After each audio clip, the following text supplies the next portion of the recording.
Nummer. Yes. Oh Gott.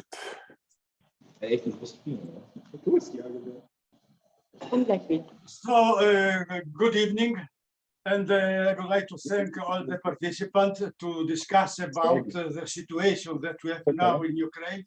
Unfortunately, we are talking about war and not what to do about having peace.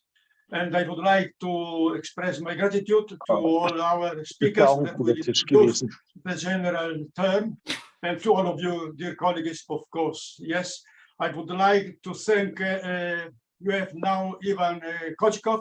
You know, Yevhen Koedjikov used to be former senior member of the Council of Europe Secretariat and political advisor for the Council of Europe for enlargement. And I am happy because I have had with him several experience in the Caucasus, in Georgia, and so on. Therefore, he knows very well the situation because he was there many times to try to create peace and also to disseminate, to try to create conditions for democracy.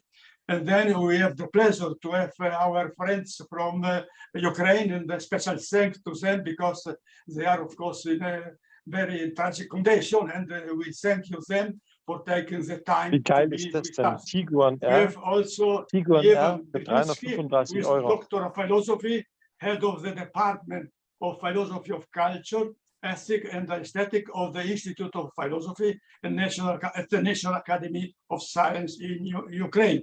He's also head of the NGO Election Council in Ukraine. We have also Dmitry Trotsky, I'm sorry if I don't pronounce very well, the editor-in-chief of the oldest literature magazine in Ukraine, Vestit, I'm sorry.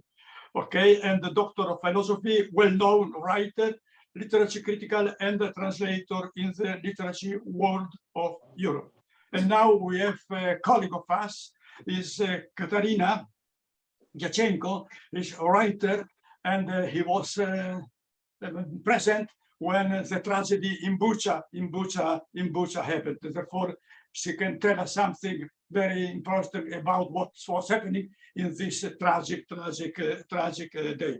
And then we are happy to have a very special friend of us, Yevhen Stepurin. Yevhen Stepurin is president of a charity organization in Ukraine, and he is working very hard in order to help people, to help also young people, children, and he has just published a book about orphan children in Ukraine, and we are very thankful for him for what he's doing. So, and then he's also publisher of Summit book, a very important publishing house in Ukraine. And then, as you see, we have Anastasia, our friend that you know very well since a long time because she's still with us in our mountain house, and her daughter celebrated yesterday her 40th birthday. So now I would like, before beginning, to give the floor to our president, Felicia, to talk to us. Thank you, Felicia. Ciao.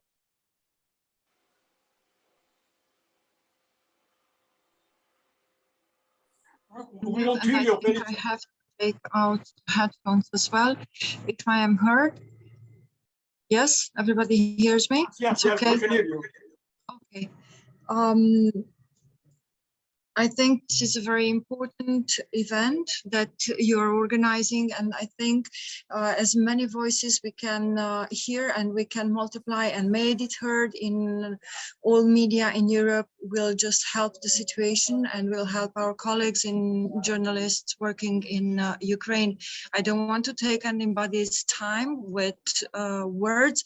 I think knowledge about real situation and instruments to be able to write objectively about what's happening over there are more important than an introduction. So I'm very, very anxious to hear our speakers. Thank you, Paolo.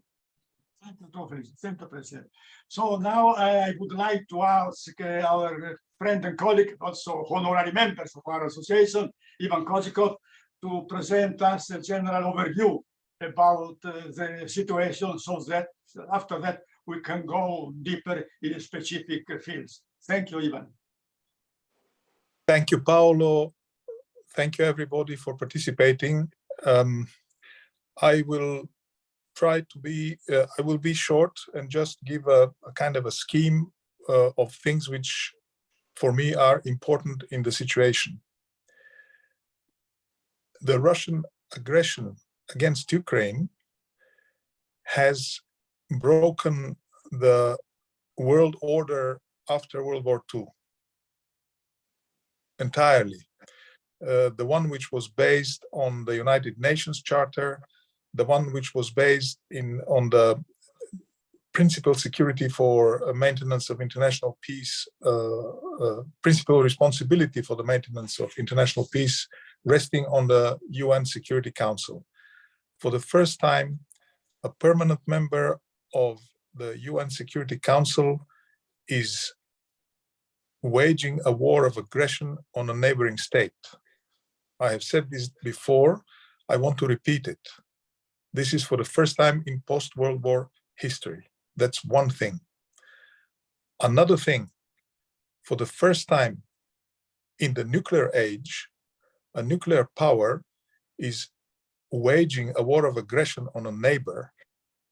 And that is a very strange war because the aggressor is using platforms, missiles, airplanes, drones, which fly out of their territory, which territory is untouchable because that is a nuclear power. What Russia is saying, we can hit you as much as and in ways as we like, but you don't touch us. You are not allowed to hit our bases where our missiles, our drones, our airplanes fly out of. And that is a situation which makes, even if you wish from a military point of view, the situation very difficult for Ukraine. It is number three, it is a kind of purely defensive war, which also makes the situation for Ukraine very difficult. If we were to imagine for a second that Russia would wage such a war against NATO in Europe, NATO would not have the capability to defend against all these strikes. Why? Because defense is based on defending your command centers, your military assets, your critical military infrastructure. No NATO country in Europe has the capacity to defend the civilian infrastructure. It's one thing to hit a military command center, to hit a railway junction, to hit a fuel or ammunition warehouse, and it's quite another thing to hit the civilian electrical grid.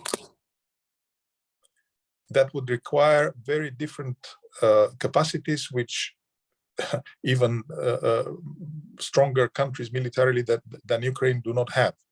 So that is militarily the specific or what this war is about. Now, politically, Russia has already lost the war, and that's very important. Russia could never ever win the war. Why? Because of the goals of the war, which were declared even before the beginning of the aggression. Putin said, I want Europe and the world to go back to 1989. All the countries which were members of the Warsaw Pact should be out of NATO. He wanted to restore a sphere of influence as Stalin had established after the Second World War, and that is not possible. He said a lot of really mad things about Ukrainian people, about Ukraine, about NATO, about everything, about values. And this is something that could not conceivably ever happen. So the goals of the war, as declared, could never be achieved. So Russia could never, and cannot win this war on the terms that Russia has announced. And the other specific thing is that Russia or Putin cannot lose this war. He has already lost in the sense that he cannot achieve his goals. He wanted to constrain NATO. NATO has new members. He wanted to destroy Western, collective West, as he puts it, unity. He failed so far and so on. But he cannot lose his war without losing his power, perhaps his life. So that is what makes the situation so dangerous. That is what stands for the escalation, for the rattling of nuclear saber rattling, or veiled or not so veiled threats about use of nuclear weapons, about war crimes. It is a war crime to inflict damage on civilians and then request, as Russia has just done, the general who is commanding the operation says, yes, the power will be restored if only Ukraine agrees to our conditions. That is a war crime. You cannot hit civilians in order to achieve a military objective. So this is basically the situation, or the big goalposts, or the big reference points of the situation. And the question, of course, now is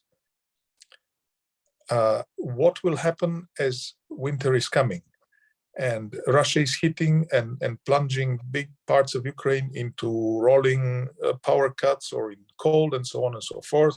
And they're very much hoping that the winter will be cold and Europe will have no gas. They cannot give proper gear and warm clothes to their own soldiers. So more and more will probably also suffer and die from the cold. And of course, they are very much looking for some cracks in the anti-aggression unity. They are using information propaganda. They are jumping on events which may or may not be interpreted as a crack, like the Democrats' letter in the United States and so on and so forth. So that is what they are looking for. On the other hand, of course, it is very clear that as more and more of the truth filters back to Russia, despite the total muzzling of all the press and information about what is the war, what happens to the Russian young people who are going there and to the families and so on and so forth. Of course, the public in Russia starts, and there are signs of this, to change their mind and to question the war. And that is what is blinking on their side. Now, it is one last point. It is clear that whatever happens, Russia will be there where it is, in the sense on the Russian territory. It will not go on the moon or something. And it is clear that one day or another, the war will end on the negotiation table. But how do you negotiate with a madman? That's the question. If you listen to the speeches that Putin is making, he's speaking like a madman, including the last speech in Valdai. So how, for the moment, I totally side with those also on the Ukrainian side who say, yes, but how do you negotiate? It's not possible to negotiate for the moment. So that is basically the situation. It is not very positive, but it's also not very negative, because what has happened since the beginning of the war, first and foremost, the Ukrainian people have shown that they will fight for the land, they will fight for the families. They have inspired the whole world with what they're doing. And they have merited the support they are receiving from the free world. And I, for one, I don't want to give my opinion. I don't want to hide it, but I don't want to give it or to state it or to impose it. But I'm quite confident about who will blink first. and I'm quite confident that the support for Ukraine will be unwavering until the time when for negotiation comes. Thank you very much, Paul. Thank you, Yevhen, for the framework that you have presented to us, and in this framework, we can have element, of course, of worries, but at the same time, elements of hope. Let's hope that hope will prevail. Thank you.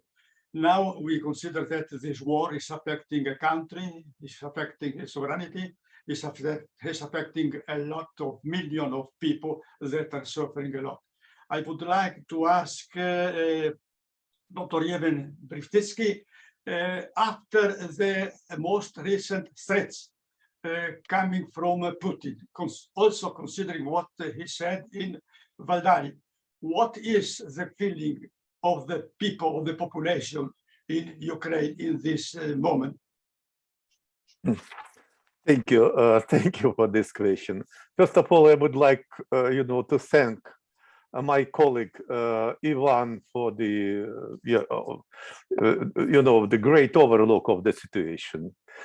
Just, this, I would like to introduce not me in person, but the context in which I am sitting. This is just the standard flat in the block house. Before me is through the window, I see a kind of the night. But today, I would like to say, many windows are lighting now because we have electricity this moment. But, 10 hours ago, we had no electricity at all. Because perhaps you know about the huge strikes of the Russian strikes to Kiev, this, that destroyed, in fact, 40% of Ukrainian energy centers, and including electric stations. So this is my context. My son now is 48. He went to the military commissariat on the 3rd day of the war. And now he is artilleryman near Kherson. And every day, early morning, and in a couple of hours, I will communicate with him. You can understand my feelings, what I am experiencing in terms of my son.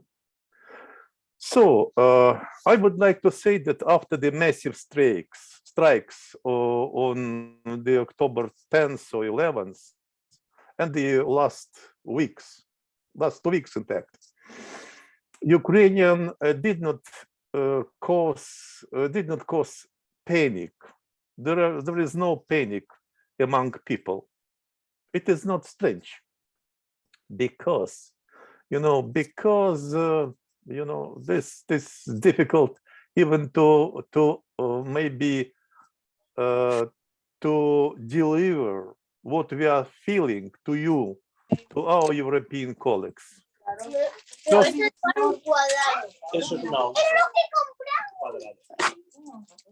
What's happened?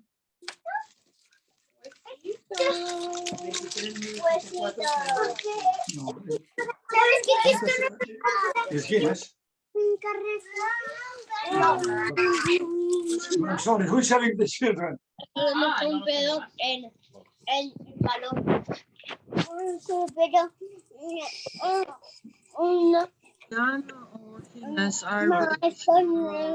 Open microphone. Only I, this sounds, yeah, or not? Sorry, somebody is close to children who are very nice, but maybe it is possible to ask them to be a little away from the microphone. Paolo, for those who are not speaking, can mute their microphones. Yeah. I don't know who is not speaking could please mute their microphones. Yes. Because they take over the speaker. If there is any noise in the background, it takes over the speaker. and then it's a technical issue. But if they can mute their microphones, it will be okay. Okay. Юдизатив. Okay. Okay, speak up. Юдизатив. No. Yevgeny Bystritsky. And now, I'm sorry. Okay, it's quiet. Everybody is muted.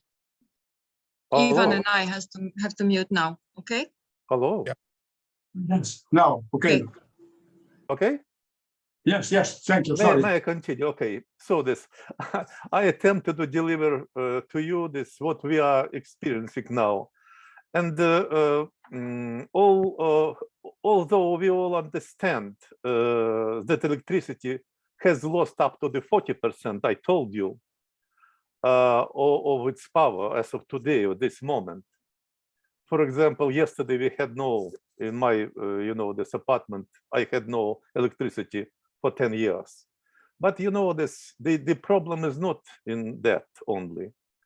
We are imagining what will happen in winter time.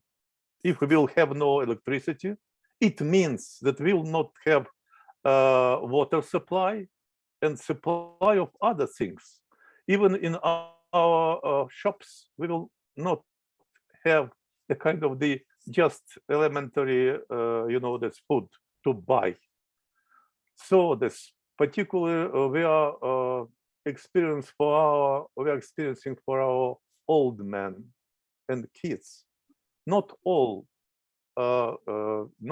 moved abroad, but many people are living in Kiev, and this go to the workplaces, and just this should be here because Ukraine has to live and has to work.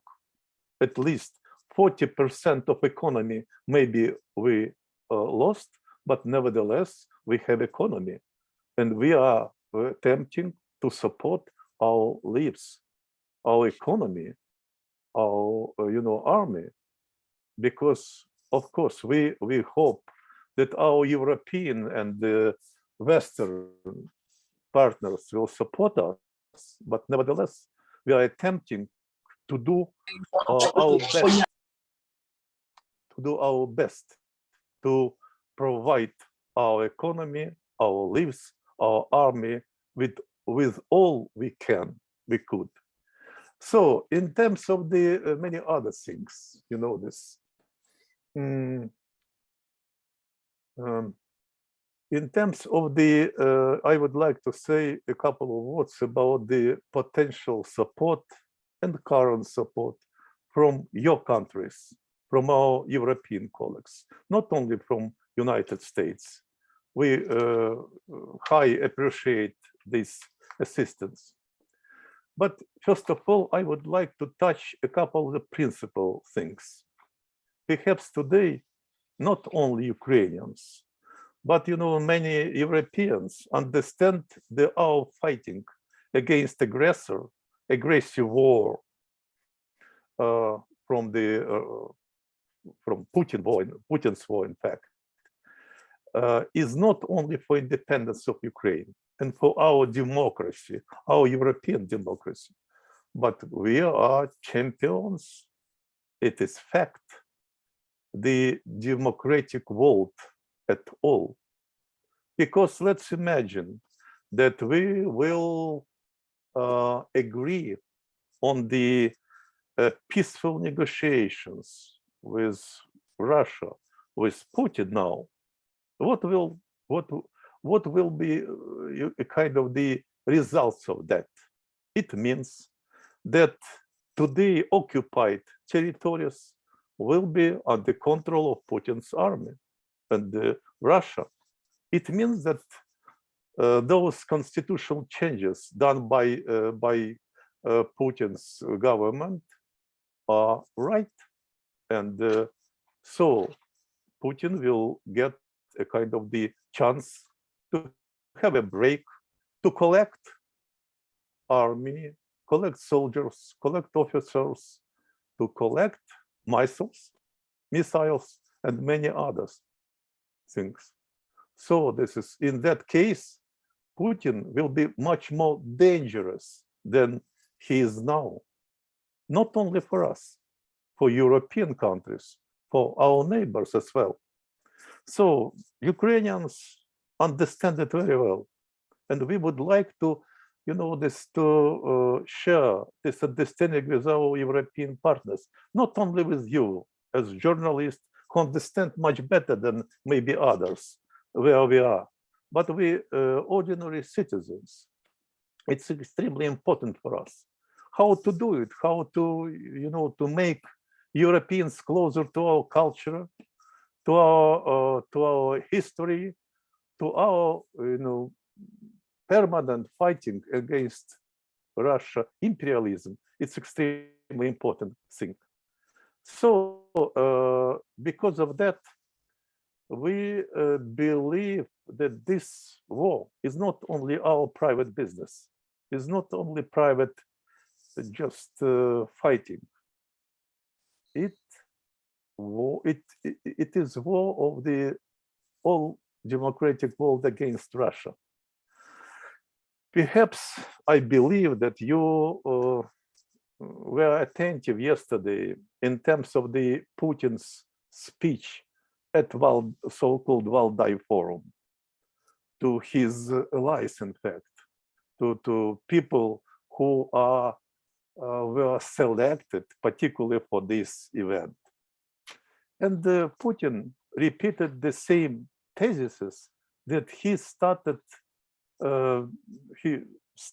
to discuss or to speak at Munich many years ago.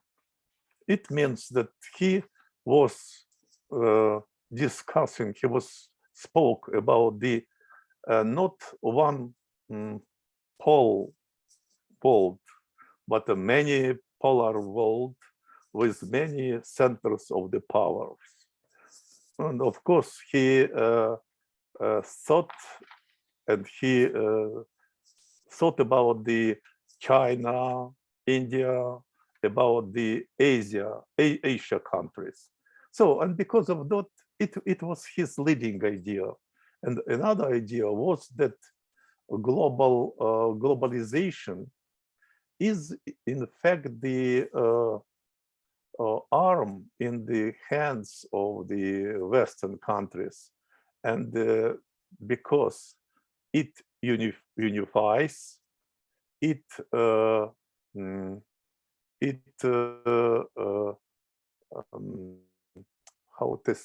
how to say it,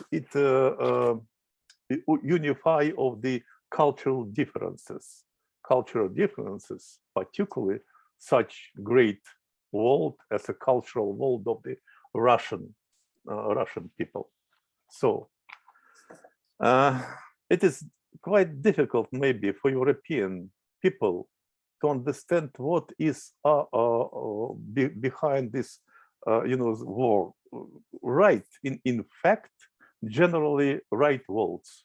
At the same time, it is difficult to explain what the truth of the Putin's war, because Putin's war is the based on the facticity of the deaths in the front line, a lot of deaths from both sides, not only Ukrainians, but Russians as well. So how to explain it to the people, to the citizens of Russia? How to not give them chance to be involved into the war against Ukrainians? This is huge problem. This is huge world of view problem. This is problem of propaganda. This is problem of the how to stop this war, because resources that Putin's army have, I would not be so optimistic. They have enough resources to continue this war. Because of that, we have to work together with you, with our partners, in all dimensions, in the dimension of the providing, supplying more hard arms to the Ukrainian fighters, and at the same time to provide anti-propaganda campaigns, all potential anti-propaganda campaigns, not only for Russia, but particularly for European citizens that would not to support these right general ideas, moral ideas of Putin, that, you know, this it should be symphony of civilization when many cultures are living together in the peaceful situation. It was his statement. How to explain ordinary people in Europe that this is lie? This is great lie. This is Orwell approach. So, so of course, we would need during the winter time not to give a chance our old men and the kids to die in cold because of the cold temperature. How, you know, this how we could get more assistance, how to convince Europeans that this war is our common war. This is common war when we are losing our best sons and daughters. Okay, because we are direct fighters against Russia troops. But from other side, we think it is principal statement. I would like to repeat it. We think that we are fighting for the democratic world as such.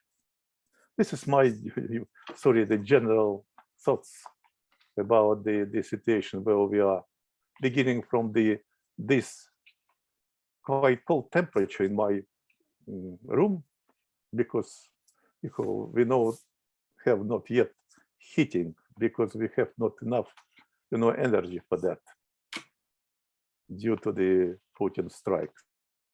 And you know, this, I would like to say that, of course, losing some levels of the you know, this or you know, this experience on the slightly or even more higher prices, energy prices and prices for foods for Europeans. It is not the same thing how to be sitting in the cold, you know, this in the cold buildings and be experiencing this is called winter. Thank you for understanding.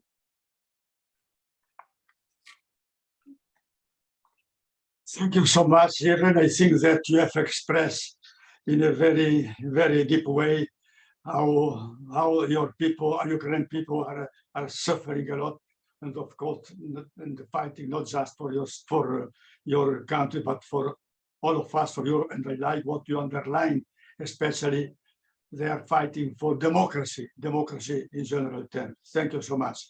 Now you have talked about also propaganda.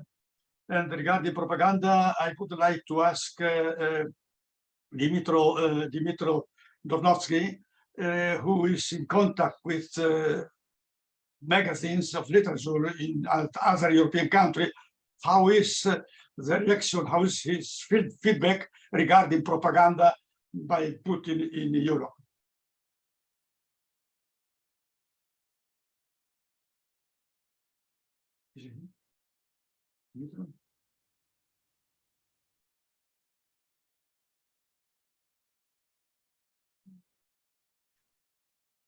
Dmytro, can you hear us?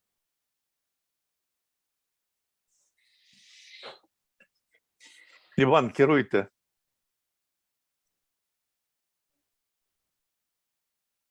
I told to Ivan to run this. No. If you don't mind,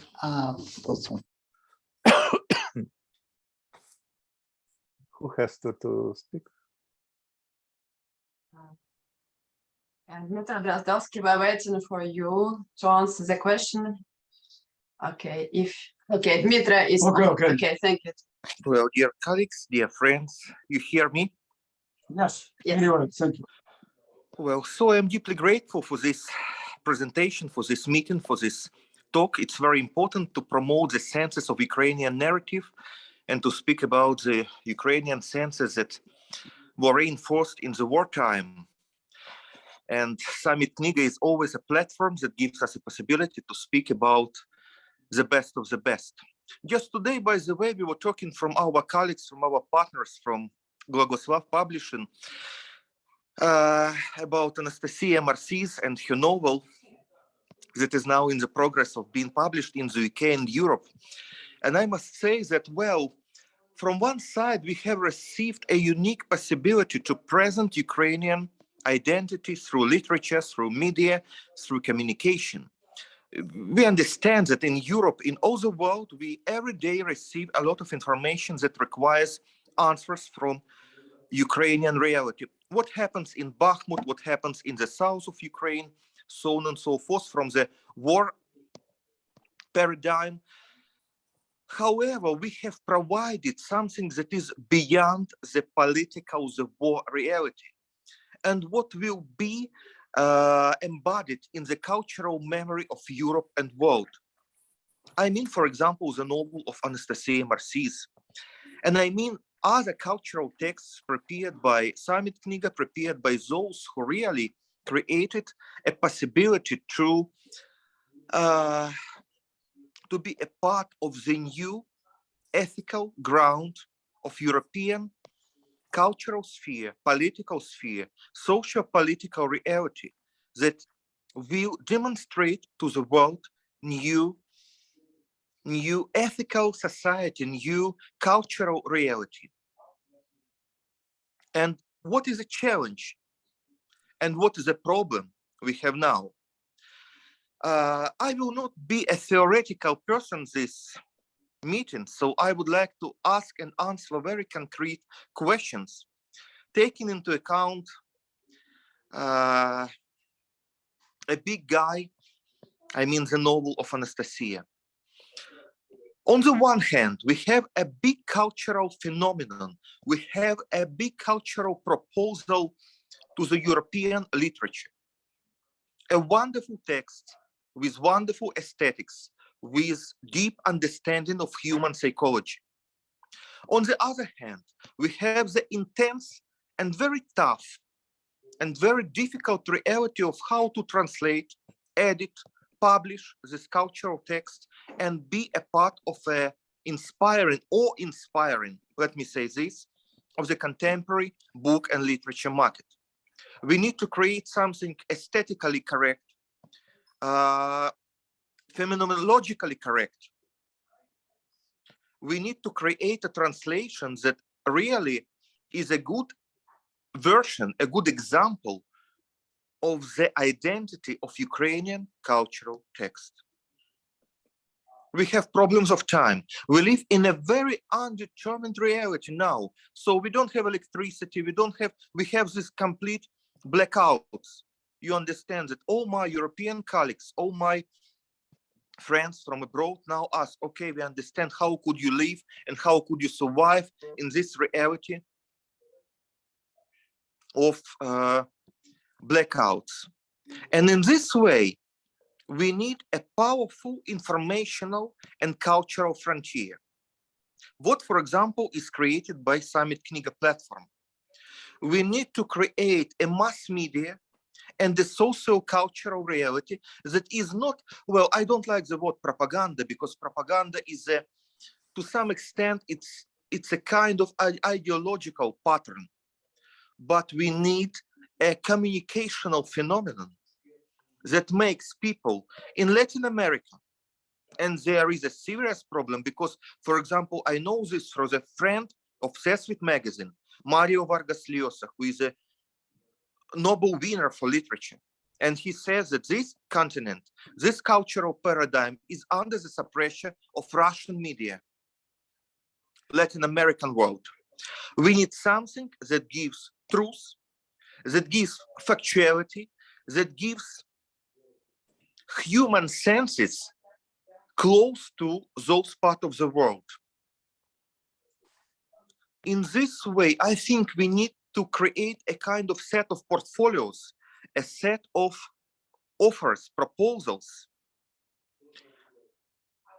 Speaking about propaganda, well, propaganda is a phenomenon of information and socio-cultural world. But on the other hand, I think now we need something more deep than propaganda. We need cultural senses. We need to implement cultural senses in the cultural memory of the world that is now open to Ukraine. What have the phenomenon of Zelensky, President Zelensky, is the unique credibility Ukraine could ever have had in the world history, world understanding of what happens in Ukraine. This is a unique political, social, and cultural moment that should be used to provide a new understanding of Ukrainian identity. And all our media propaganda strategies should be united in creating a phenomenon of Ukrainian identity, not as a black hole, not as a post-Soviet, not as a post-Russian, but to find something that makes Ukrainian unique, as what we call in Polish tożsamość, as what we mean when we say that, for example, safety place and stability is one of the key elements that provide the unity between different people who need the safety place in the paradigm of war. And if we provide cultural senses that are beyond the time, and if we provide complete answers to deep, not very stereotypical of what happened, when happened, but we provide a deep analytical analysis, deep analytical representation of cultural, political, and social reality. For example, I will give you one example. In Poland now, we have Ukrainian Humanitarian Forum organized by the fundamental diplomacy of Ukraine, Yuri Shcherbak. Now he is the head of this organization. And when he reinforced and united some experts, we come to the conclusion that what we have in Ukraine now in media, it's not enough to persuade European people to think what we really need, what are really our needs, taking into account the deep reality of what happens. So we need to answer concrete questions.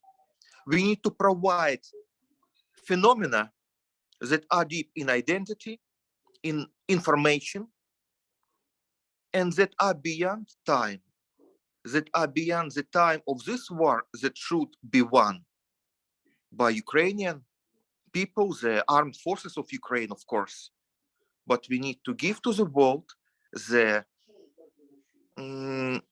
inspiring, challenging, vivid, lucid, bright representation of Ukrainian identity that is not formed just in the wartime, that is beyond time.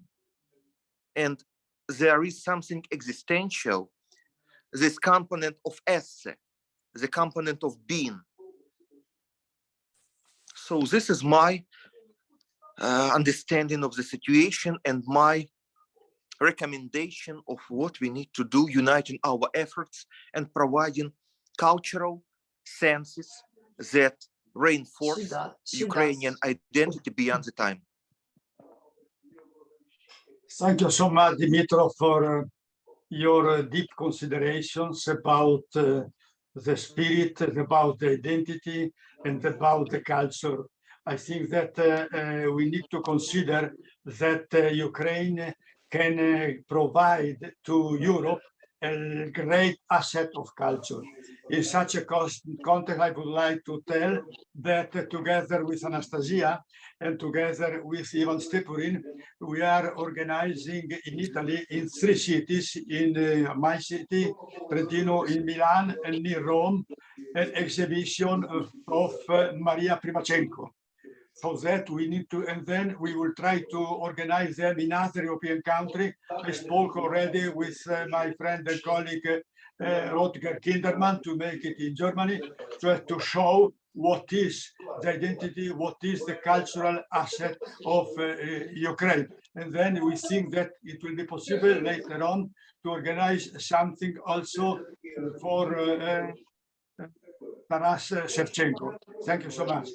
So Thank you. now, thank you. Now, and then I would like to give the floor to Katarina Dyachenko, that she can tell us something about her experience as a journalist in Bucha, in this area, during the dramatic days, during those dramatic days.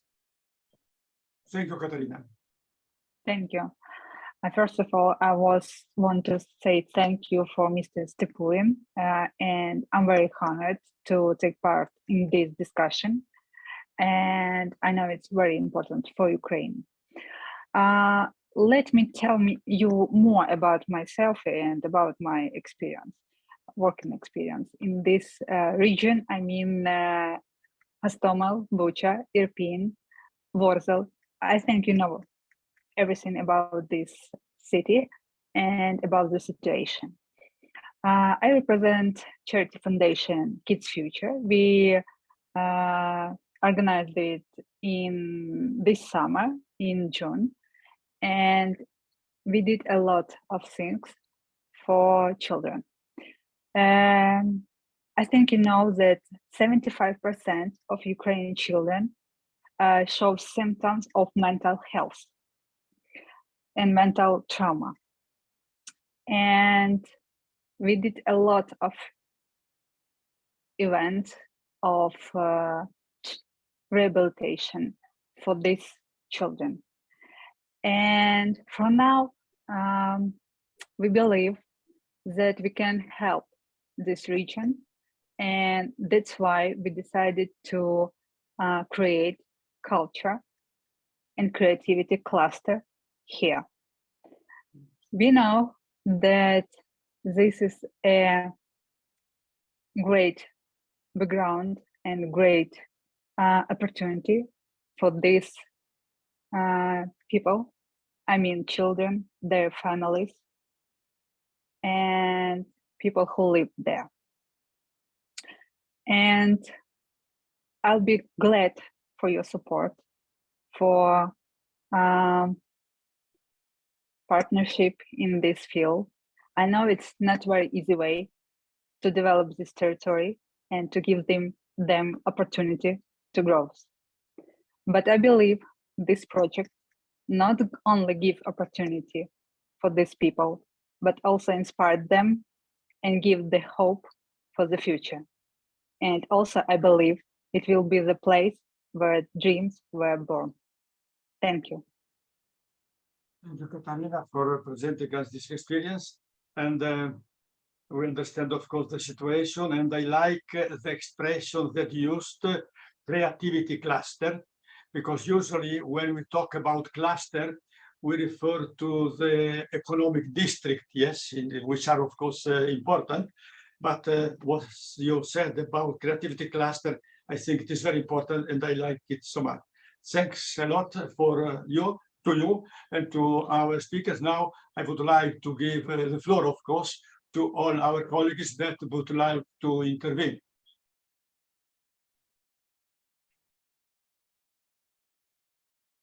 Maybe can I try to give, because we have with us a colleague from Tbilisi, from Georgia, Tinatin Dakhvili, who is also a member of our executive committee.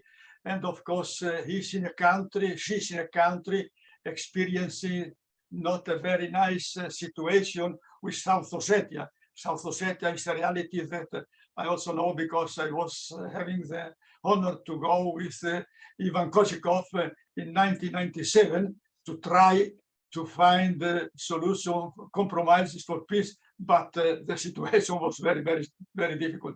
So, Tinatin, if you would like to tell something about the situation, about how are you living the war in Ukraine, considering that you are also in a different condition, situation regarding the attitude of Putin?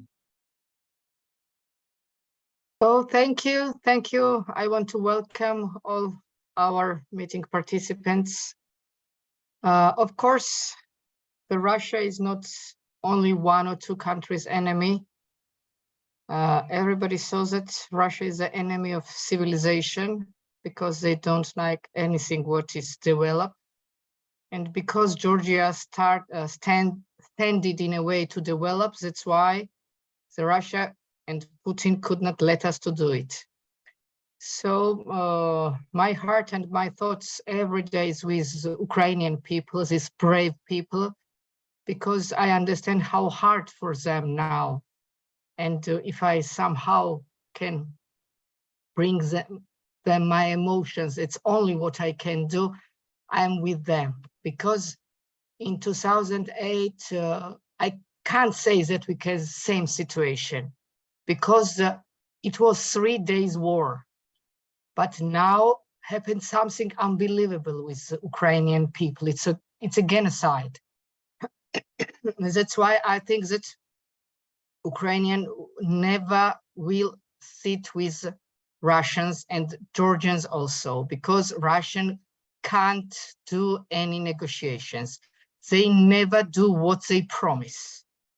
It's the main reason. They never do what they promise. So there no why to sit with them, why to talk with them. They will never do it what they promised. And we know it with our history, with our 1 century history, that we have relations with this country. And I think the only aim, only hope what I have, one day the Russia will be destroyed with small republics, small territories, because it's not a country. It's something evil. You know, now the Georgia is full of Russian people. Here is a coming people who still thinking that Georgia is a small brother of Russia. They are coming, they are receiving all services, they are living very peacefully, but they thinking that Georgia is a small country which have to be under the Russia. So I don't know what we can talk with these people, how to negotiate, how to explain them that we are different countries, that Ukraine is a different country, different nature, different people who want to be independent, to live with their lives, with their culture, this language, what they have. I have no clue what to talk with them. So maybe I'm very pessimist, but I see every day in my everyday life how these people is living with us, but wants to be. Sometimes I have a feeling that they want Georgia without Georgians. But sorry. Please, somebody microphone. needs to make the microphone mute. Yeah. So I think one more time, I want to say maybe I am very, very pessimist. But what I see every day and what I listen with the people who are in Georgia and came from Russia, they are running from their home country and coming here in a country which is occupied by their government, by their president. And they every day bringing the border close to Tbilisi. Every day they changing our border, but still they are coming here in our country. And I'm afraid because more than 1,100 Russians came in Georgia. Georgia, a very small country with small territory, with only 3 million people, it's maximum. And they are coming and coming every day. So I have threats about it, and I'm afraid. And now I can say that Ukrainians fight because of us also, because of Georgians also, because after Ukraine, Georgia will become the second country where the Russia wants to go and take our state and our lives. So that's why I'm with Ukrainians. My day started with events and with the news what's going in Ukraine, not in Georgia, but in Ukraine, because it's more important for me, for us Georgians, what's happened in Ukraine, how many HIMARSs they received, how many arms they received, how many villages, towns they got back.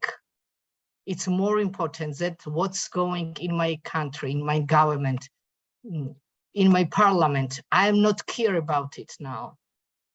Absolutely, I'm not care about it. So I wish to be brave, not Ukrainians, but us to be brave like Ukrainians, because they are very, very brave people. Thank you for my emotions, but I can't speak.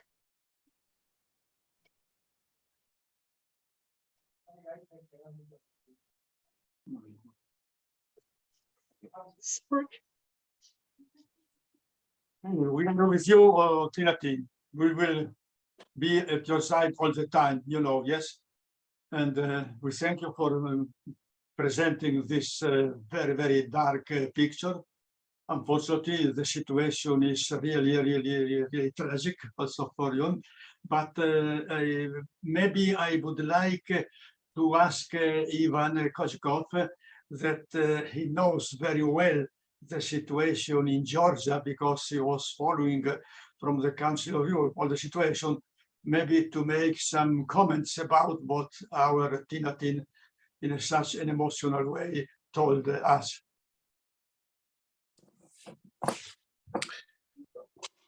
Thank you, Paolo. I will say one thing. I believe 100% what Tinatin said. May I share with you the voice of the civil society? Oh, sorry, Yevhen. I would like to Sorry, add... it happened so that I became a kind of leader of the one civil society organization project.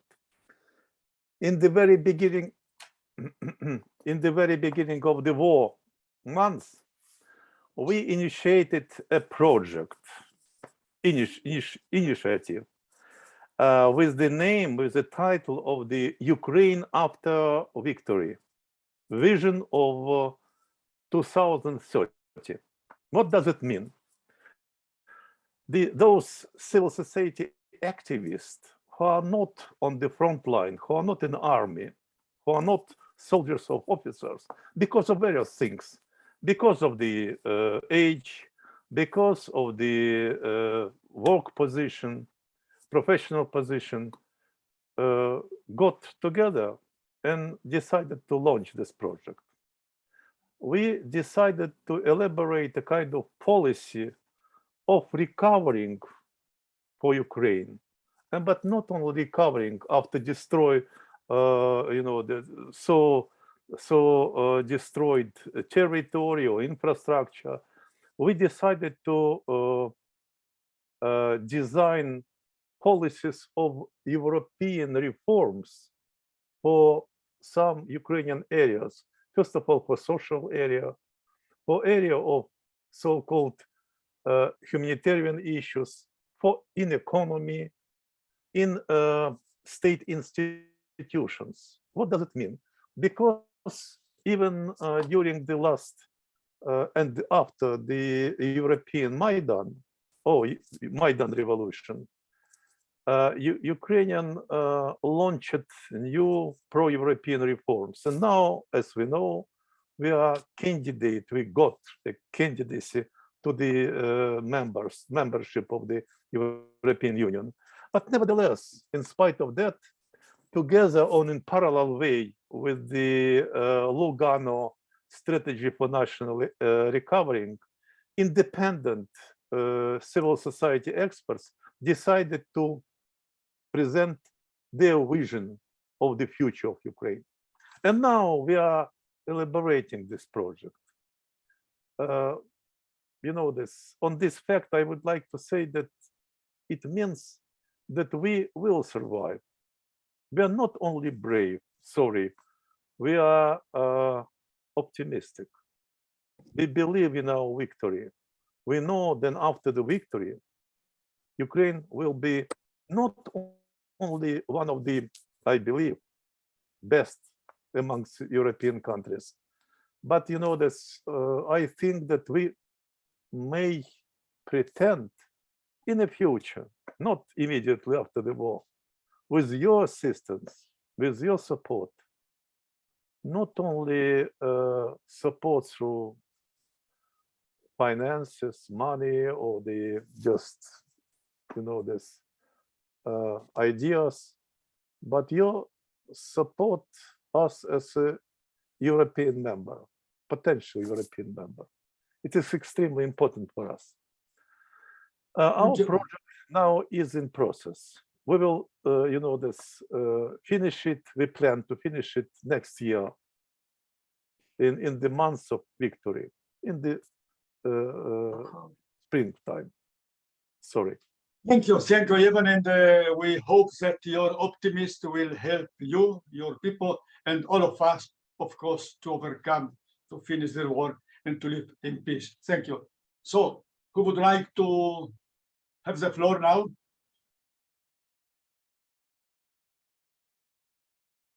Oh, Ivan, please. Yes, thank you, Paolo.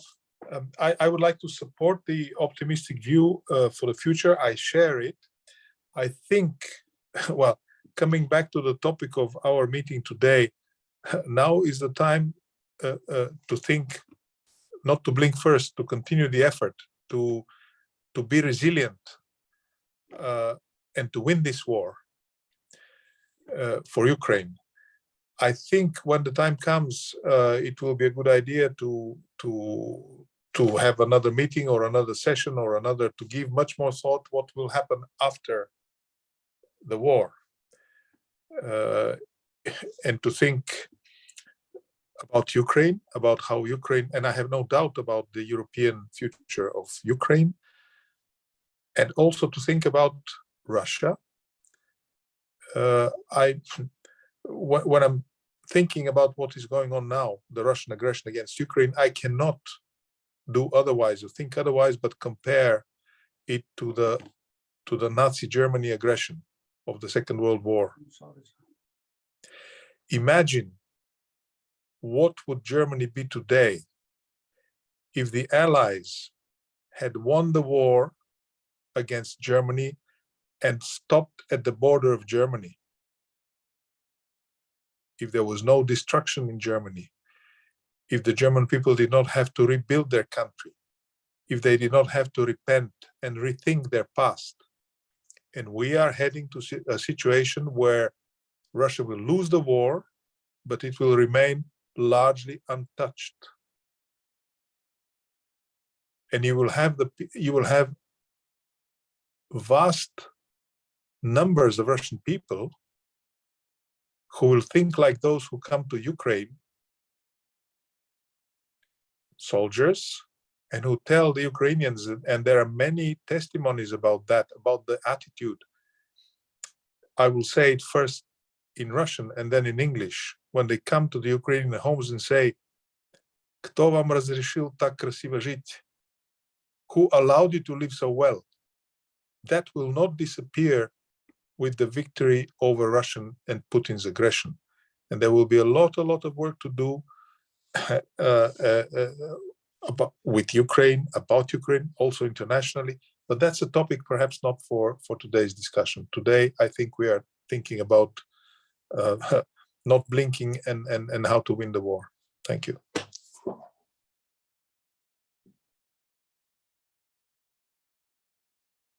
Thank you very much, Yevhen. Thank you, for the very important and deep consideration. Thank you.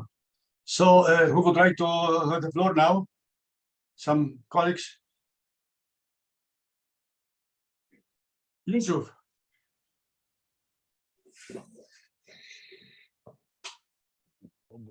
Dear Paula, I don't want to spoil the atmosphere because there's optimism, there is determination, there is confidence, but Russia has nuclear weapons. Europe is getting more and more conservative. Italy, as you know, has installed a fascist government now. Hungary is not promising at all. And there are very serious movements all along Europe. As Ivan said, Russia will perhaps get out of this war untouched, but it will be very difficult for Europe to get out of this without being touched. Today, almost all European countries are considering what to do without gas, what to do without electricity, what to do with foodstuffs getting scarce, because the current trade routes that together with the UN, Turkey negotiated will not last long because Russia is already complaining that it is not working for itself. Things are getting worse. And this winter will prove to be a very difficult one. Yes, perhaps in spring, we'll have more confidence and we'll be able to see more about what's coming in the years ahead.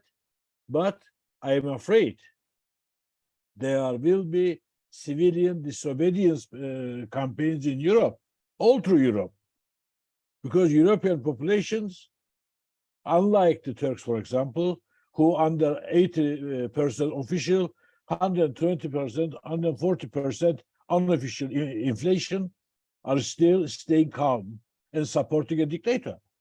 European societies will rebel with annual 8%, 9% inflation. It's a very serious task, and this winter will be instrumental to see how resilient we are, how strong the European Union bonds are, and perhaps as intellectuals we should contribute to that. Today, it was a shock for me. Erdogan gathered a conference of, in quotes, Turkey's century, and announced his new election plan. And for the first time, he invited opposition journalists to the conference, which we see as they were invited as window dressing, because the Sultan is now saying, I am forgiving you, come. Why? Because he needs them. Tomorrow he will be back the same. He will be as rude as he was tomorrow. But many of my friends just were lured to be in the same hall with Erdogan. They considered as something important. Nonsense. A senior opposition channel was interviewing me today. The program was about to last 45 minutes. At the 18th minute, they said, Yusuf Bey, that's enough. They couldn't even dare or had the courage to allow me to risk my own security, because I know with what I would say, I would risk my security. I mean, this is a hypocrisy. And unfortunately, we have also examples of it, not only in Turkey, not only in Ukraine, not only in Russia, but in Europe as well. And I think that is one of the main problems, hypocrisy at political level. Very serious hypocrisy at political level. Therefore, I intended not to talk tonight, Paulo, sorry, because I'm really frustrated, but sorry if I hurt anyone.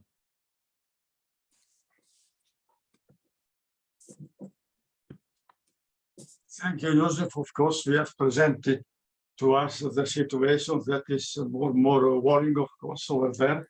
And what you said about the fact that also in Europe, we have, unfortunately, a trend of systems going far right. It is, so, of course, a very worrying situation. Yes, But okay, I don't understand because we have situation where we have people who are very, very, very, very right.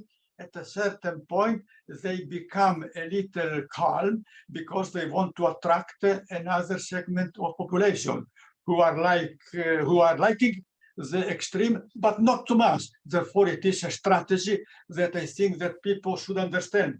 And we as media people should inform, we have the responsibility to make people aware what is going on. Because of course, normal citizens are not reading every day the editorial. They are not reading book and research. Therefore, it is our responsibility to do. And I think that we need to do more to explain what is going on, to explain how the institutions are working and so on. I think there's a great responsibility that we have. Thank you.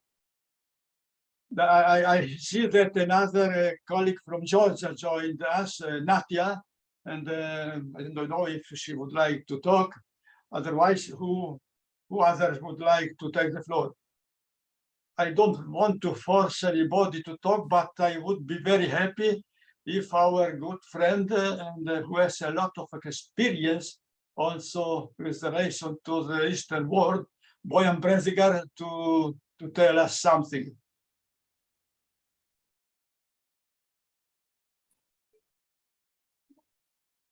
Well, thank you. I find very interesting this discussion and very rich. I got a lot of information. Well, you know, I have not followed the Ukraine situation very closely.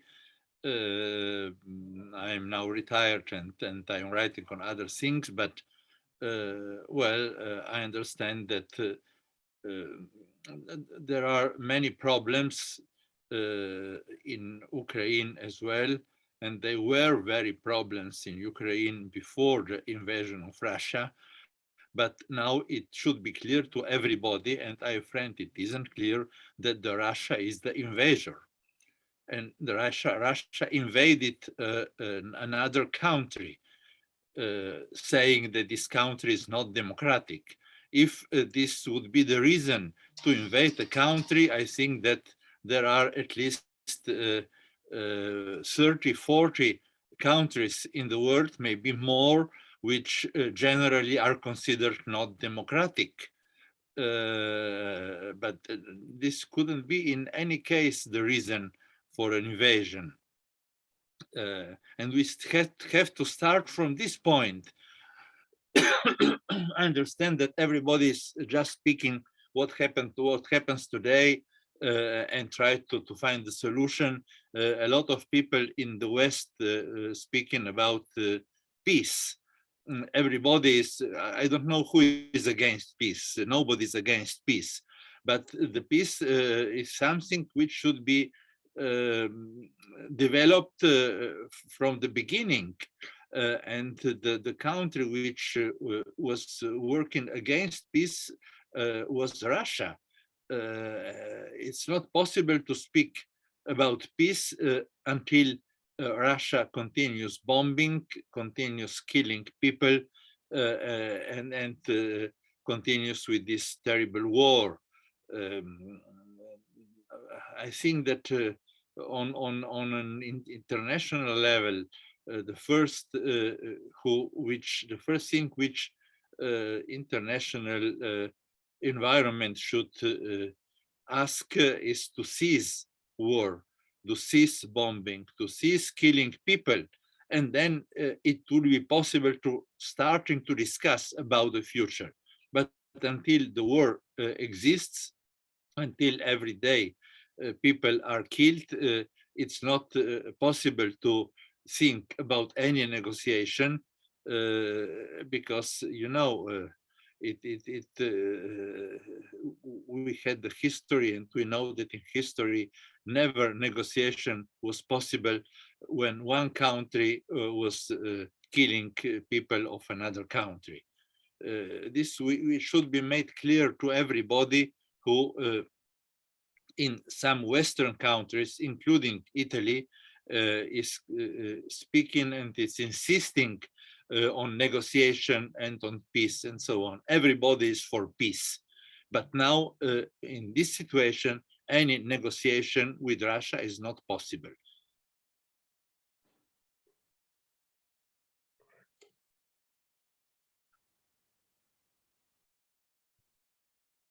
Thank you, Boyan, for your consideration and support. Who would like now to have the floor? Tinatin, I would like to ask you, what are doing these Russian people coming to Georgia? Are they involved in business? Are they, what are they doing?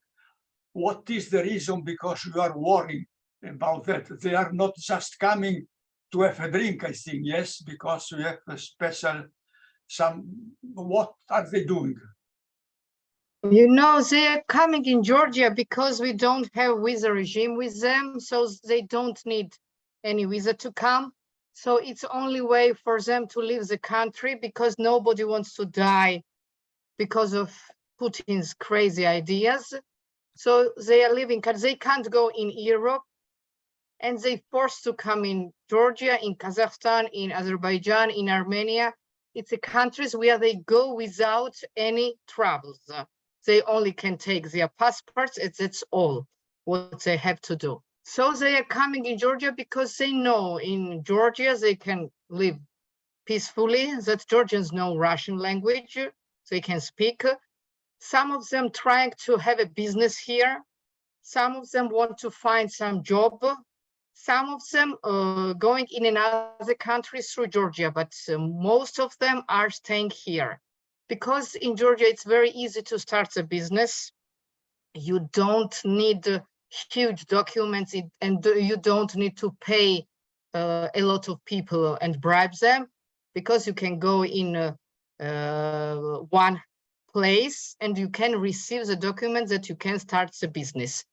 Also, they are opening the accounts in the banks, and most of them are people who can work with internet in distance. So they are IT specialists, most of them, a big number of them. So they are sitting here in Tbilisi in their houses and working and receiving money. The first wave when they came in Georgia was mostly the people who worked in high technology sphere. Now everybody's coming who are leaving country, so they try to find some job, but I don't know how they can do it, and I'm afraid where this winter, because still it's very good weather, but in winter life for everybody is very hard.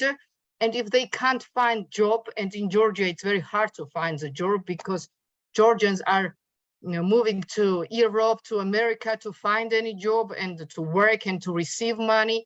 So in Georgia you can offer anything to these people. There is no job, or job which gives you very few money, few salary. So it's not enough. And what they have to do here, they're coming with children or families. Some of them are still in the street, in the gardens, in the squares, in the stations. But I don't know how they can live here and what will happen. What they have to do after they spend all money what they have now. They are renting the houses, but after 3-4 months, they can't pay. And they don't leave the apartments. And according to Georgian law, the owner can't do anything. You can't call the police and ask that people who rent your apartment don't want to pay, and you can't let them to leave it, according to our law, because it can be done by court. And court sessions take sometimes 6, 7, maybe 1 year. So it's a very dangerous situation in Georgia, because Georgian people become angry day by day. Because when we have, for example, in the Balkans, the Ukrainian flags, or in the elevator, Ukrainian stickers, somebody coming and making it down. And we saw that it's a Russian people. They saw why here is a Ukrainian flag. I don't like it. We say we don't care what you like or don't like, because we want in this way. But they're very aggressive. And I think after months, when they will spend all money what they have, and for them life become harder, they will become more aggressive. And I don't know what will happen. And nobody have an answer on this question. How the Georgians can live with Russians occupants, because Russia is an occupant. And you know, in some bars and restaurants in Georgia, we have password for Wi-Fi, Slava Ukraini. And they are arguing, why you have such kind of password? We say, because we want such kind of password. So we have some of bars and restaurants have such kind of policy. If you are coming, you have to sign the declaration that Russia is occupant. And they are arguing against it. And they saying, you are very bad, you don't know how to meet people. Why don't you speak in Russian with us? Why we have to speak in Russian? You are guest here, we are speaking in English, please speak in English. No, they said, why I have to speak English? You know Russian, you understand Russian. Why you don't speak? Because I don't want. They don't understand it. Why we don't want to speak in Russian? Why we are not very, very happy because they are here. So, you know, maybe it's very dramatic for you, but it's reality. It's reality. And that was how started everything in Ukraine. So we see the same scenario. And that's why we're afraid it. And that's why we are with all our heart, with all our everyday thoughts with Ukraine, because they are fighting our war. So Thank you, Tilapin. Thank you. you ask me, but dear Paolo, what they're doing. I don't know what they're doing in Georgia. Because what I see, I don't like what I see. Of course, part of them are young people who don't care about these aggressions, but it's always dangerous when they are coming and don't care about Georgia, don't care that their country is occupant, and they say, I'm not care about politics. It's not politics. It's a thing of death and life. It's not politics. Thank you. Thank you, Tilly. Thank you. So, somebody would like to talk, or can we slowly to go to conclude? Of course, we will have further connection, and if somebody from Kiev would like to have a special connection because there is special event, just call us and we will be happy to organize it. Today we should also have Nadia, but she could not be here. Nadia, several of us knew her. She's a Russian student in Trento, and he organized with me a group of young people of Russia that are supporting peace, and not Putin, of course, but now they are very, very much afraid to talk, even on Telegram. Therefore, we need to understand, of course, the situation. Another time, our colleague Sotirov will try to get also a Russian journalist that at the beginning of the war left the country because they did not agree about the aggression of Putin, maybe to have also their opinion. So I think that now I thank you, I thank all of you, I thank all our speakers for being with us, all the participants, and I think that our friend Yevhen Koedjikov presented us the general framework regarding who will blink first. I think that we don't know, of course, who will be blinking at firstly, but we are sure that we will never blink and we will also do whatever we can, of course, to support Ukraine and to support peace and freedom. Thank you. I would like now to see if she is here, our Felicia, to conclude and to give, to tell us the first floor. Before that, I would like, wait a second, to give the floor to Anastasia, who is here with me. Before, she has been here for several months, so being here in Europe and being from Ukraine, maybe she can express some special considerations, a special feeling about the situation. Thank you. Please, I would like to thank everybody to be here today, to express my gratitude to all of people of you who support us. It's such a great support for us. And some of people tell us that that they are tired of the war in Ukraine. Some European people telling that they are tired, and that economical crisis that would be in winter for Europe, the prices are going up. And it's a really, really hard question for Europe, of Europe people to continue to support Ukrainians. But I can say only one thing. For people who tell us to negotiate with Russia, with Putin, I can tell only one thing. And thank you for all of you who expressed today your opinion. And this opinion is the same like I have. We can't have now any opportunity to negotiate with these people. And thank you very much, Tina, I'm sorry if I'm right about your name, about we have no opportunity to have negotiation with them because they will never understand the identity of any small country that were part of Soviet Union. And I wanted to tell only one thing.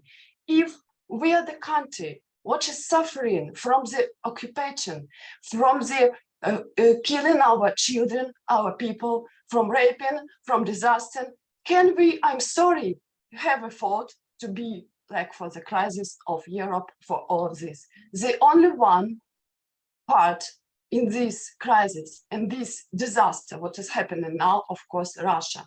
And we can't refuse from our territories. We can't betray our people that are now on the occupied territory, because only one thing that you should understand, that all people should understand in Europe, had told Yevhen and other speakers that Russia won't and never stop. If they will eat us, they will go forward. So thank you very much for your support. And I wanted to thank you, all the European people, like Paolo Maganiotti and his great, absolutely great family who gave us a hostage in his house, in their house. And you know, it's like a model of European national. It's like a model of people in Europe who give everything they have to support us, to people they don't know at all who we are, who we were before this moment, but they open their houses, their hearts, they give us the money, the arm, the food, the clothes, and everything they can. I wanted to thank you, and I'm absolutely sure that, of course, nevertheless, that like told Yevgeny, that Russia has a great opportunity to continue this war, but we will stand with your support. Thank you very much. Thank you.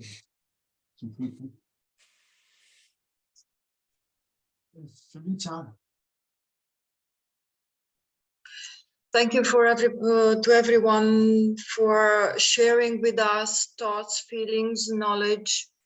Thank you for making yourselves vulnerable and having the courage to let us know deep worries and feelings from places we cannot imagine how they can look like and how it is to live there.